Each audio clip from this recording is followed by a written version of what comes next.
I seriously think that Scream might be the best of all of the slasher franchises. Seriously, because it's funny, it's super self-aware, it's really.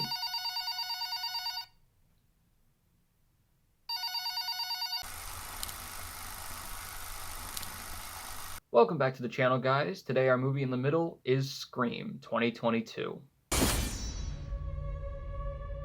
Scream 2022 is what I now know to call the requel of the original slasher of the same name, and it once again stars Neve Campbell, Courtney Cox, and David Arquette, but introduces a couple new names as well, actually a whole new cast of kids that kind of are gonna, I guess, maybe pass on the torch, including Melissa Barrera, Jack Quaid, Dylan Minnette, and Jenna Ortega. Okay, so this was so much better than I was expecting that it was going to be. Seriously, the story is awesome. It basically takes everything from the original and the second one and just amps it up. Everything. The violence, especially. With Halloween 2018 and this past one, Halloween Kills, they really took the violence and just went for it. And, some people might be like, oh, it's unnecessary, but, it's just a different angle. And I think it really works here because it really gives you stakes. Not that the first couple didn't have stakes, but this one was like, you are going to die. Viciously. It's also super funny and super emotional, which I was not expecting. I mean, Scream has always been really funny, but this one was also really emotional. Like, I actually was kind of angry and upset for some of it, in like a good way, though. Like, seriously, it amped up every single thing that the originals did, and I can't actually say much about the story itself, just because the thing it amped up the most is that self-awareness that I was just mentioning. Scream has always done that. From the original, one of the things about it, the thing that set it apart from all other slashers, was that it was very aware of horror tropes and what you should and shouldn't do. There was the expert, there were the people who did those things anyway, and then the expert was like, see, I told you not to do that, you're gonna get killed. Stuff like that. And so that was super cool because it was just so meta.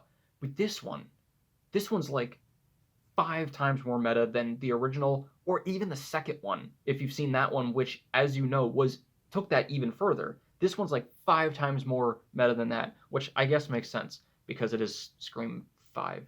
Like, it really beautifully rides that line between making fun of itself for, first of all, existing, and then all its other, I guess, faults that it had, especially in the third one, which I haven't seen but I've heard is not great.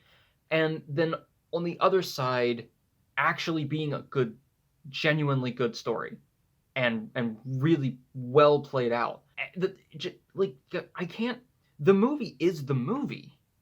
They did such a good job of lining up the meta aspect with the actual movie you're watching.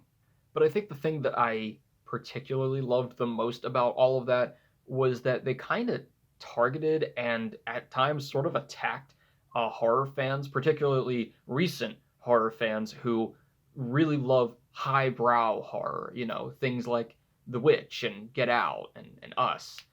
People who love that they have messages and meaning and social political conflicts within the horrors and not just jump scares and slashers. People who constantly reference things like The Babadook and most A24s, including Hereditary.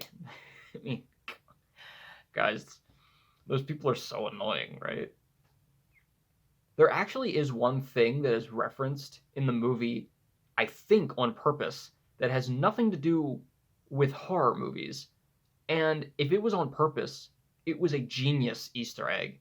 If it's not on purpose, it's a really weird coincidence. I want to mention it real quick, so if you haven't seen it, skip to this time right here because I just want to mention it real quick. So for those of you who have seen it, obviously one of the killers is Amber, who played one of the characters at the end of Once Upon a Time in Hollywood, who was part of the Manson family who attacked Brad Pitt. I'm pretty sure, if I have this correct, that character in both of these movies, that actress, her demise is in the form of getting completely torched, like set on fire.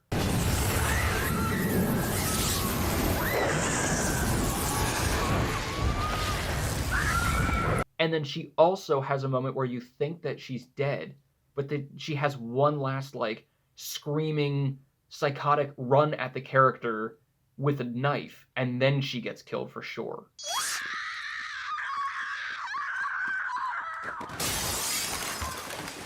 And if that was on purpose, that's super funny.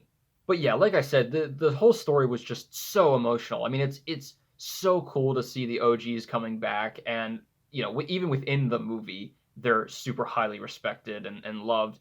And so it was really awesome to get to see them come back. I mean, obviously with all of these reboots, sequels, and everything, we get to have that a lot where there's like a new cast, but then you get the old ones in for a little bit. But it was really great. I loved how you can always tell that these characters that we grew up with are now more grizzled, and they've seen stuff, and it's like now they're the experts. It was really cool, and I think they were really well balanced in terms of being there but not being the front and center. Like, they had definitely their moments, but you also got to let these new characters breathe a little bit. I only have one low for this movie, and weirdly enough, it's sort of a biggish one. I didn't love the main character. She's fine, and she has a really interesting angle. Like, they took a really interesting turn with her character and who she is. But firstly, I didn't think she was acting that well. I don't know. It felt like everything was not her in character saying this, but it was like the actress saying lines and either being really emotional about it or being really scared about it. I don't know. The character was pretty cool because, like most of the characters in the movie, she and all of them are so hyper aware of what they should and shouldn't do that she actually is like, we're gonna get out of here. We're gonna do things that horror fans don't do, and people in horror movies don't do, is actually leave. We're gonna do that. So she does take a lot of cool responsibility in doing stuff like that. But I just thought a lot of the emotional scenes, I just didn't really believe her acting in them. And then there's another subplot with her character in terms of who she is. I wasn't really sure how to feel about. It was cool, like I said, and it kind of turned some stuff on its head. But I I just wasn't really sure what it was supposed to make me feel in terms of past Scream movies as well.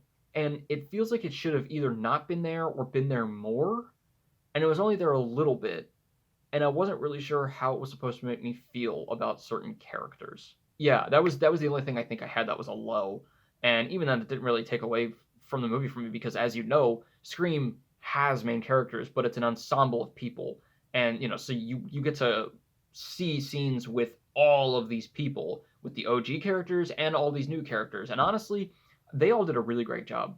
I loved them.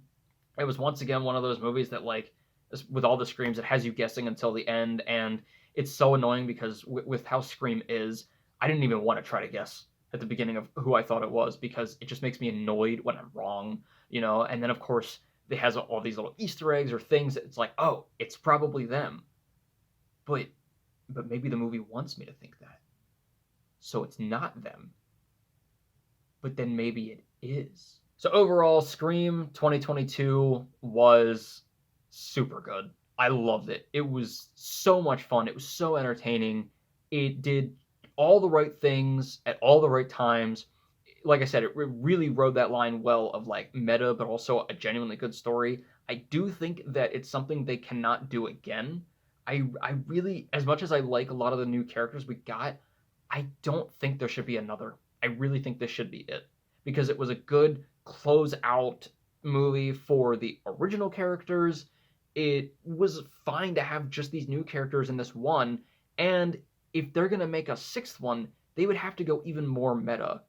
And I think at that point, it just gets old, it just gets cheesy. You can't get more than what they did in this one, and so I think it would take away from the geniusness of this one. And I think it would just become like, okay, so you're just going to keep getting more meta until it's super confusing. So I don't know. I don't think they should do another one. I think it's, you don't want to have a movie that is good simply because it addresses that it is this movie all the time, but every so often it's okay. And this one was one of those examples it was a really great movie. I thoroughly enjoyed it. It was super emotional, super funny, and it was genuinely scary.